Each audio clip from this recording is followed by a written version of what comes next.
انت اكيد سمعت ان سامسونج بتصنع موبايلاتها في مصر، واكيد سمعت برضو ان في متجر لابل هيتفتح. تعال احكي لك القصه كلها. من زمان واحنا عارفين ان في فروع لسامسونج هنا. يعني ايه فروع لسامسونج؟ يعني في متجر سامسونج بتبيع الاجهزه بتاعتها وعليها الضمان من الشركه، ودي حاجه حلوه.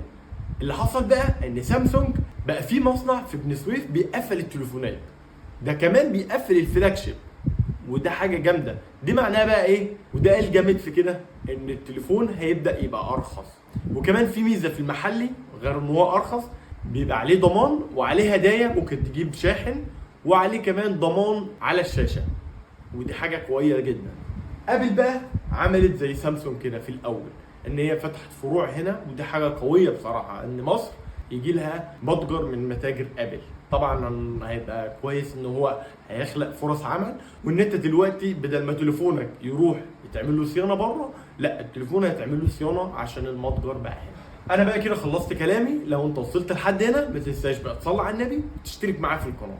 سلام.